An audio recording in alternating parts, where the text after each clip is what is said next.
Hi, this is Chris, your Ops Officer here at NutriHydro. Ngayon, meron tayong bisita. Ating dalawang kaibigan.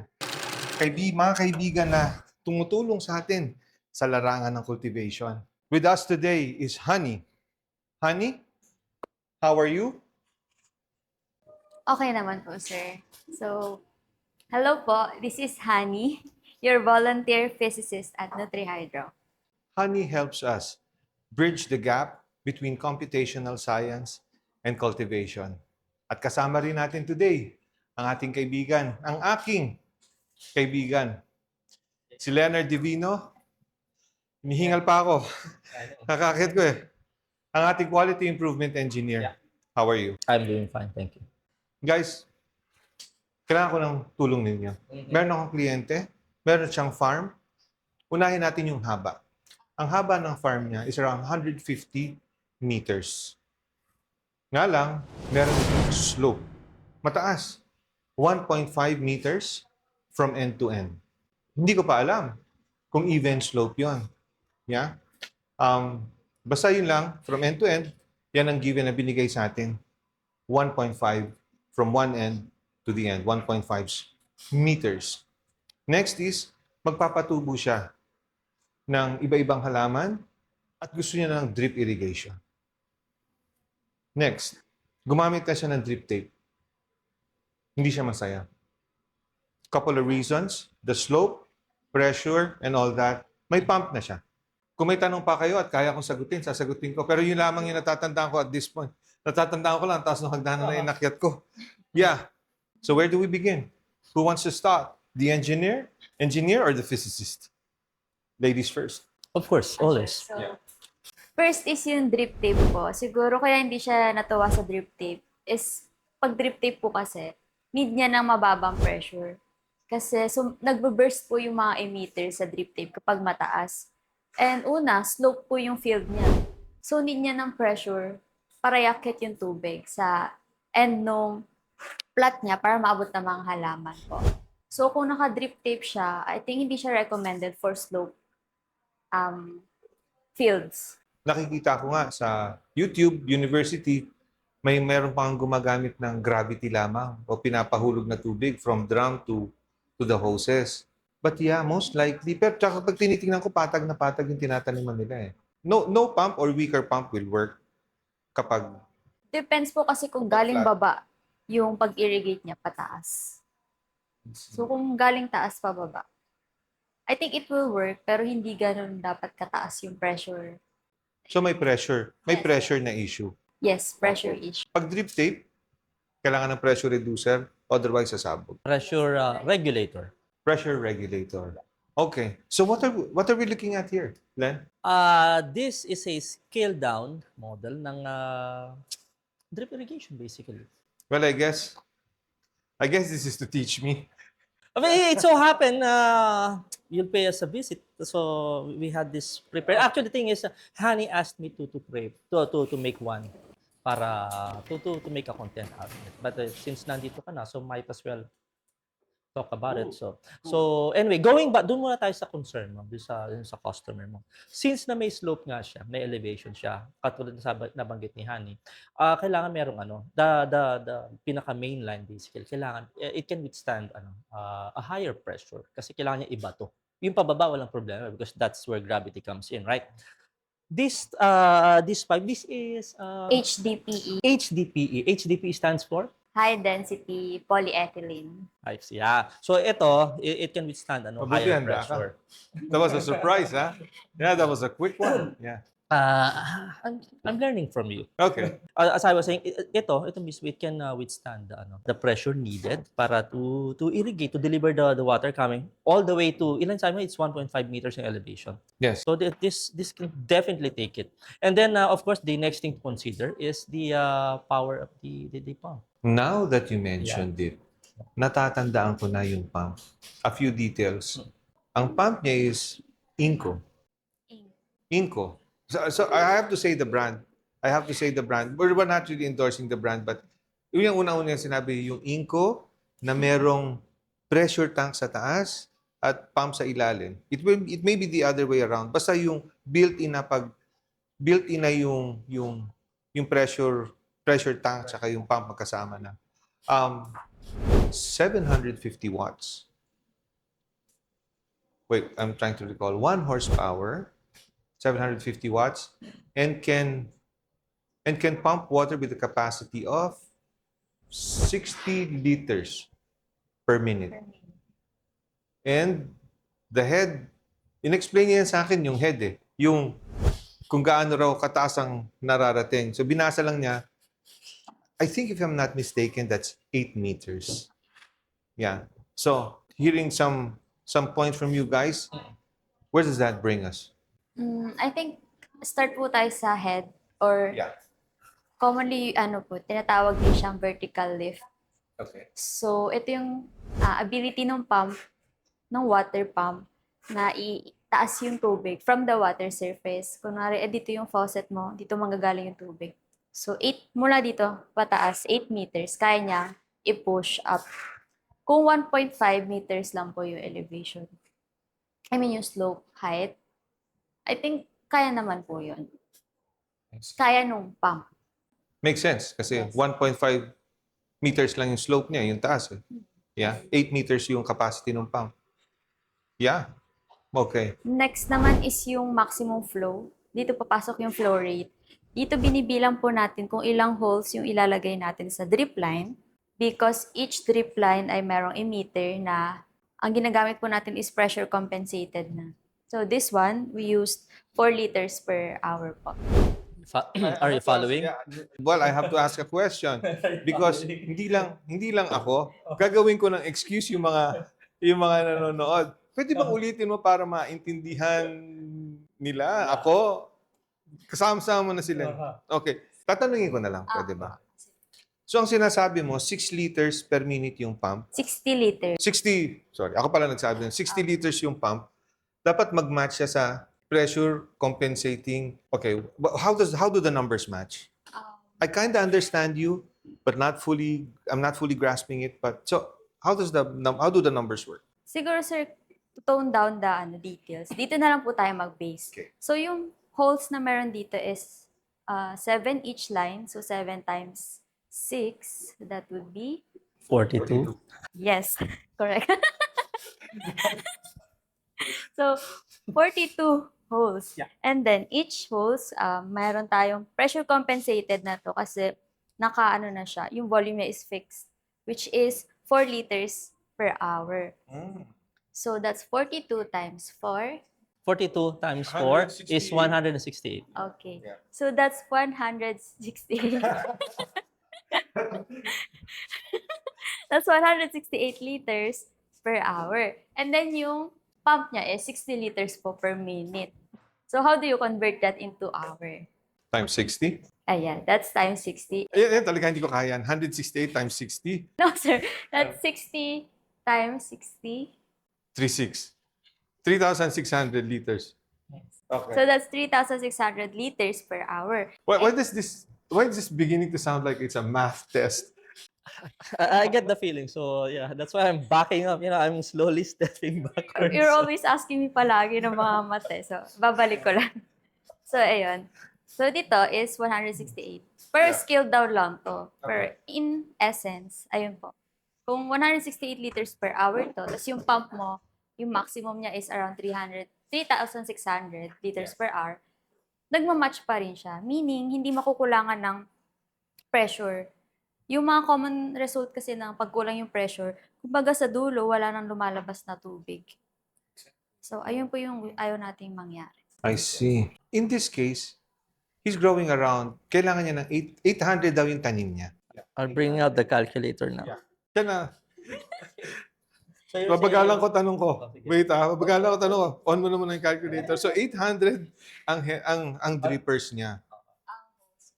Yeah, ang hose drippers. Now, 800, ito rin ang ating isasuggest sa kanya. This is 2 liters or 4 liters? 4 liters. 4 liters per hour. So that's 3,000. So yung 800 na ito, 800 na ganyan, pira-piraso. Yeah. Na? Kada isa nito, 4 liters per hour ang nilalabas. Yeah? Parang 2 liters na Coke ang pinandidilig niya. Ngayon, Yung 800 nito, ang nailalabas na tubig nito, 3,200 liters. Ika natin kanina, yung pump ay 3,600 liters per hour. So it matches. It matches. Apart from that, yung tinatawag mo na lift na 8 meters, kaya-kaya niya kasi ang lift nito is 1.5. More than enough yung existing na pump. Yeah. So, Leonard, let's now go to the hardware. Why is this a loop?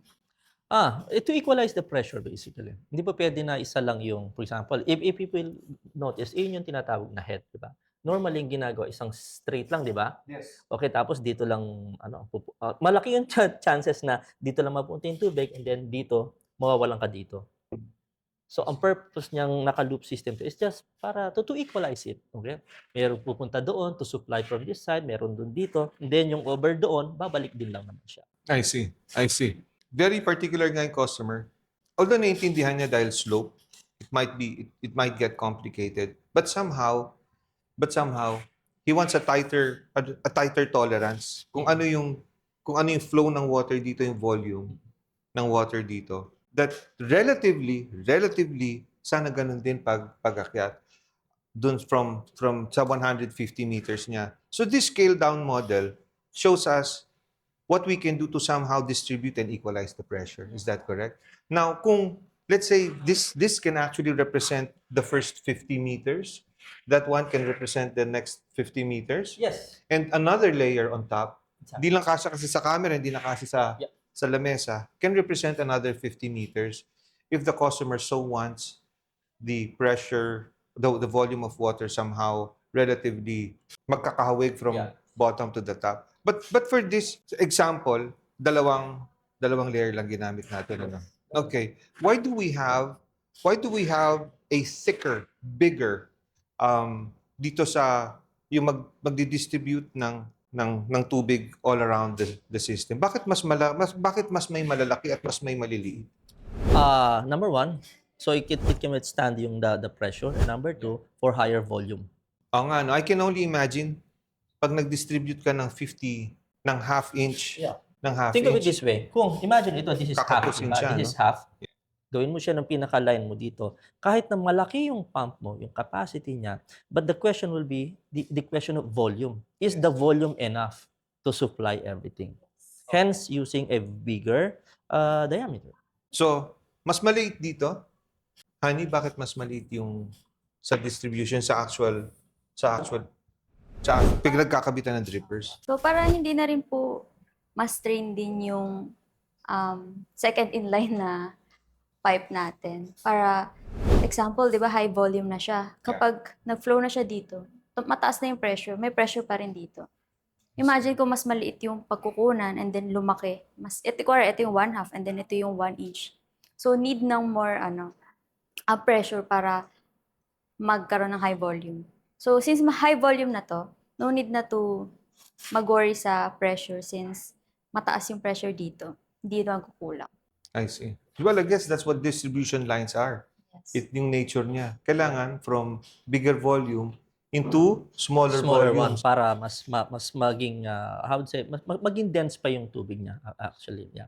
Para makarating dito sa dulo. And you see that perfect example here. The distribution is 1 inch. Yung pinagkakabitan ng drippers, this is half inch, yeah? Yes. This is half inch. And then the drippers itself, andit na talaga kung kukumpara mo dun sa distribution. Yeah. Okay. So, what connections are we looking at here? Hate, pwede ba ikaw sa distribution line, siya dun sa maliliit? Meaning ikaw na mag-describe ng connection na ito Sure. sa distribution Yeah. lines. Yeah. Including ito. Yeah. So, This is a that is a T connection. T-connector. T connector na equal siya. All sides are 1 inch. Pwede ba ako naman magte-test kay Honey? Honey, anong tawag sa connectors na to? T-connectors, Yeah, I know. Anong material ito? HDPE. PE. Bakit alam mo lahat? Yeah. So, HDPE din ito. HDPE. Of course. When this tightens, anong tawag sa action na ito? Honey? Yeah, when this tightens, anong tawag sa connection? Kasi iba-iba yung, di ba iba-iba merong Compression. compression ito? Yes. Okay. So, compression fitting ito. Oh, we're going to her. Yeah, okay. Are you sure? Yeah, why are you laughing? Okay, so T connector, Yes, HDPE. compression fitting, and I see this really used heavily sa agriculture. Yeah. So, is this the same lens as this one? No. Although, both are still T, but kung mapapansin nyo, these are still one. Ito naman is half, meaning may reducer na siya automatically. Linawin ko na. Ito lahat yan compression fitting. Yes, correct. Okay. Basta yung nahihigpitan mo, ito hindi mo na kailangan ito ng yung tinatawag ng mga yung pandikit ng plastic, yung cement. The PVC cement. No, Yeah. no need for that. Not even the ano pa yung white Teflon? tape, the Teflon tape. No need for that. So ito talaga hihigpitan mo lang. Yes. Okay. So compression, ito iba itsura. Yeah, iba What's yung going on tsura here? because same size siya dito. Tapos on both ends, 1 inch. Pagdating dito is half inch siya. I see. Yeah. So it's a T connector. With the reduced output dito. Okay. Size dito. I see. Yeah. So same. Yeah. So this one is Just an elbow. an elbow. So it's same as the T, but it's just missing one channel. Exactly. Okay. Used for bends. Exactly. Yeah, used for bends. So same. So basically T connectors and elbows. You're missing this one. Yes. So what's this, Len? It's just basically an end cap. I'm pretty sure na alam nila ito. So, So this is- they are very familiar basically. So this is where the water distribution ends. Yes. Kumbaga it's an end cap because of this one. Pero pwede ka pa rin maglagay ng connector in the event na gusto mo Gusto mong pangkabitan. Exactly. Ah. So yeah. So it has that feature. Okay. Yan pala maganda sa system na to, no? Higpit ka, pag gagamitin mo na, luluwagan mo lang. Yeah, tapos kabit-kabit ka ng kung anong connectors na gusto mo. Yeah. It's quite a flexible system. Yeah. And individually, meron na siyang O-ring sa loob. So wala You know siyang- what, Len? I think that's a good example to show kung paano ito kinakabit. Yeah, although Medyo mahirap gawin yan, Yeah. but hinigpitan ko na. or honey, can you do the honors? Ito na. Very good. Yan. Okay. Yeah. So what does it like to open one of these? At paano ito ikabit, Leonard? Okay. So basically, pag ganito mo yan, magkasama yan, no? So, of course, you just simply put this. Ito yung So yung cap muna. yeah, itong yung cap. the locking. The one with the thread. And then this Okay. one goes there. I Pero see. syempre, hindi siya papasok kung nakalagay doon. So all you have to do is remove this, then put it there. So the white end The blue. sa labas. Exactly. Blue, Papagano siya. white. Just follow the shape of it. Yeah. And then ito naman, it's opposite. Kasi Yeah. because this is meant for that. So where does this go? Oh, sa dulo yan. So this goes Oh. first. So Exactly. ito muna. Ito ang tawag dyan ay, alam mo? It's an O-ring. Babae siya. Hindi niya alam. O-ring. Yeah. Yeah. So, yeah. Gotcha. So, we know something Yeah. that she does. Yeah. So, anyway. First time. Itong O-ring na to goes here. Pero hindi siya papasok. It's just basically to stop the water from passing through. Yeah. So, yeah. Yeah, you can do that or dito ka naman galing. So, whichever works for you. So, and then, kailangan mo siyang itulak. Kailangan mo kailangan mo siyang itulak. Because up to here yan eh. So, yeah. I see. And then, kung okay na siya, Kung pasok na. yeah, kung pasok na So siya, itong cap na to, yung black, no? exactly. Itong black. Yeah. And then And the then white. the white. Yeah. And then this one. At hihigpitan mo na. Simply tighten it. So, Wow. that's it. Ganun lang siya. That's really kadali. great. So ibang-iba siya sa paglilinya ng PVC. Ah, yes. Sa PVC yung parang yung mga The pipes, blue ones, yung mga pipes the na white pambahay. ones, yeah. Ibang-iba siya. Yeah. I'm really glad that you guys taught me this one. So, yeah, I guess we can break this apart later and I'll show the client. You know what? Can I just bring this and show the client how we plan to implement? Yeah. Sure. Akin na lang. Magaan lang naman to. You can Yeah. Put take this- it now. Yeah, put this in the car. Okay. Thank you very much for sharing your time with me, honey. How's your school, by the way? Okay naman po. Puro finals na. So first term on. How do you call it? Term ba or sem? Sam. Yeah. And honey here is taking Master's. Master's in Medical physics. medical physics. Yeah, that's great. So you're done with almost done with the first, Sem. your first sem. You have how many sems to go more? 5. I see. Okay, good luck to that. Good luck to that. And Leonard, I'm not Yeah, going to do you school. have any- So. You don't go to school anymore. Same here. Yeah. Okay. So yeah, it's Is there anything you would like to? I'm good. Yeah. And honey. Fine. That's it for today, folks. If you have questions, saan sila pwedeng magtanong, Leonard? Sa ask@nutrihydro.com. Email yon. Okay, honey. Kung meron silang katanungan, saan sila pwedeng magtanong? Sa Facebook page po ng NutriHydro. NutriHydro Plant Nutrients. Alright. Leonard, pag gusto nilang ipakita, kung halimbawa may mga problema sila sa tanim, or gusto nilang i-flex, flex ba yung tawag doon, yung pinapakita? Flex? Kung gusto nila i-flex yung kanilang achievements, mga tanim, growth system nila, and all that, saan nila pwedeng ipakita yun? Saan nila pwedeng i-share? Yeah. Pwede rin kayo magtanong if not only kung gusto yung mag-flex, but also if you have any concerns sa mga tanim nyo or anything sa ating group na the next generation of growers. Sinagot mo na. Kung may tanong sila, pwede ring email sa ask@nutrihydro.com. He just spoiled the fun.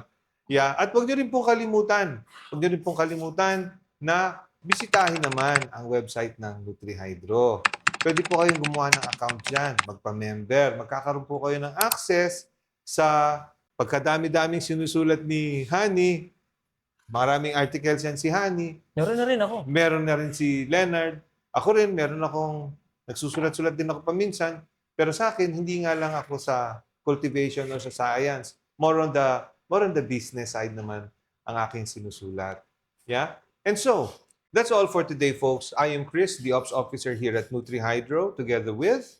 Honey, volunteer physicist at NutriHydro. And I'm Leonard, the Quality Improvement Engineer. we will see you on the next episode.